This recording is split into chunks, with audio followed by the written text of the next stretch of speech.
Punch-Out Boxing here with a legend of British boxing, Duke Mckenzie. Duke, before we start, I've got to go into some of my favourite childhood memories, which involved you. Really? ITV, Right.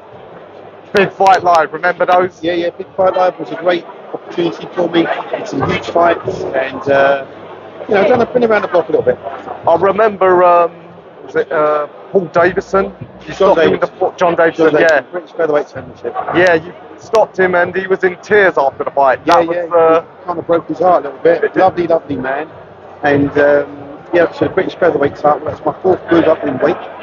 And fond memories, good times. Yeah. Unfortunately, the memory I had more is the one against Steve Robinson. He was doing really well. That left hook to the ribs. Yeah. Nice guys come last. That's a fact. It was just a step too far in the end. Like I said, my fourth move up in weight, lost to a good champion in Steve Robinson.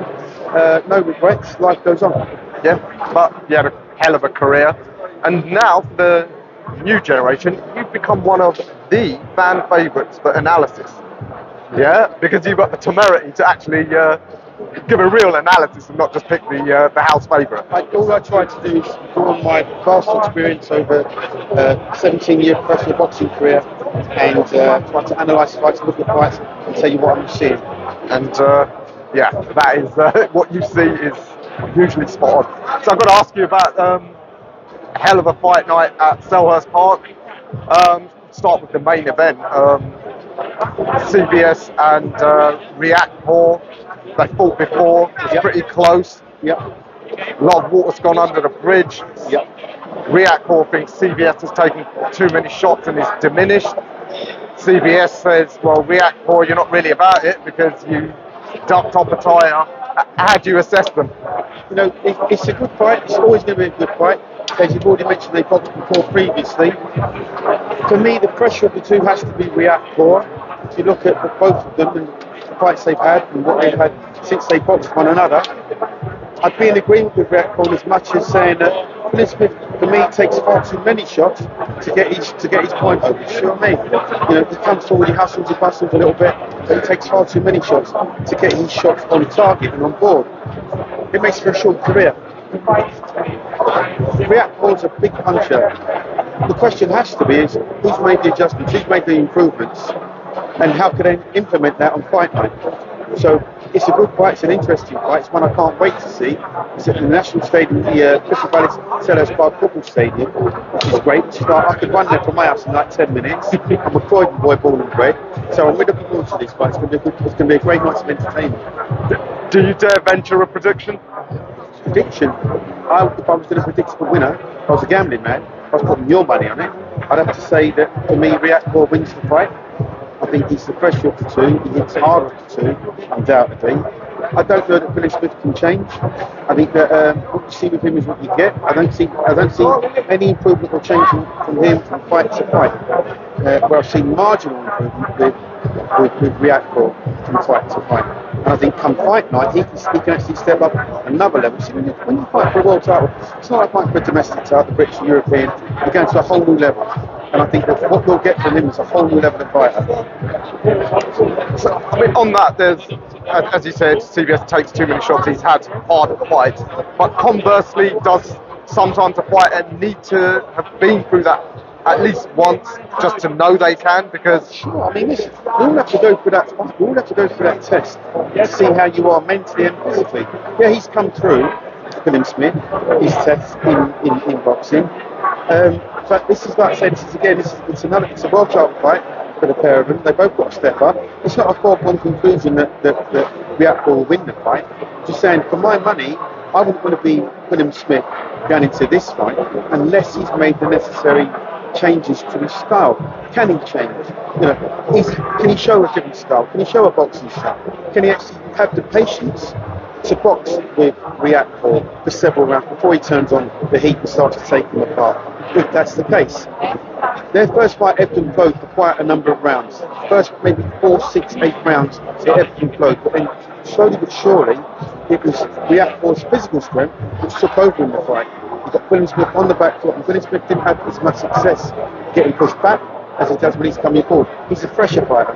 He likes to come forward. He's a front foot fighter. but RIAKPORHE didn't allow him that. So it'll be interesting to see whether or not RIAKPORHE adopts the same style, keeps putting Smith on the back foot, or whether putting Smith made the adjustment and actually can box a little bit because he can, and get on the front foot. Intriguing stuff, as it should be for a world title fight. How do you assess the two of them on the cruiserweight world scene? Like mentioned, Opataya there, most seen as the number one. Yeah, listen, Pataya's number one, undoubtedly. The winner of this fight has to go.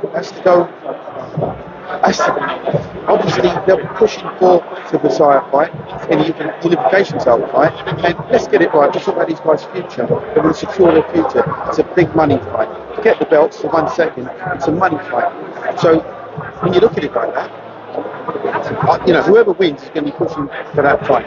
Yeah, absolutely. Well, let's hope our rich Saudi benefactors can pay both of these guys. I was going to just ask you quickly about the gentleman behind us, Ben Whittaker. A lot of criticism.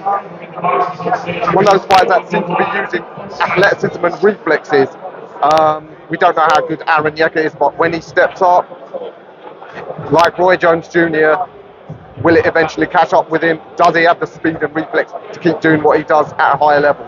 I don't know where all this criticism is coming from. You know what? Guys like this people are talking about Whittaker. We should enjoy this guy while he's doing what he's doing. He's looking sensational. He's blowing everybody away that's in front of him and looking good doing it. Yeah, he's cocky. Yeah, he's flashy. Yeah, but he can back it up right now. And people like to beat him with a big stick, and I don't know why. It's only this country. Can you imagine if this kid was American?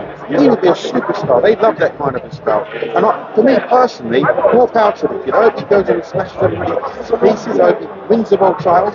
Of course, at some point he's going to get found out. But right now, we've got to stop beating this kid. We've got to get behind him and really support him because right now, he's the real deal. Yes, indeed. You know, us Brits, we love to bring our heroes down. It's terrible. It's quite sad, really. It's not very often you get a young kid, particularly in this weight division, that can actually fight a little bit. And when you look at him in the cold light of the day, you go, yeah, he's quite exciting. And that's what you want. You've got to be a little bit more than just a boxer these days. You've got to entertain, right? And that's what he does. He brings entertainment to world boxing. Do you think in the post-Bivol, Beterbiev era, great fighters, but he said probably dullets outside the ring. Can he go all the way, do you think? He can go all the way. By the time he gets there, those guys are going to be long gone, and there'll be a nuclear on the block. So you can't look at Beterbiev or Berbatov right now. Not for him, certainly, but hopefully by the time he gets up to that world-class level, provided he's not pushed too fast too soon, then by the time he gets there, there'll be a nuclear on the block, which he will probably conquer. He's going to take us on a hell of a ride. Let's hope he gets there. Duke, I think they want to start soon, so I'd better call it there.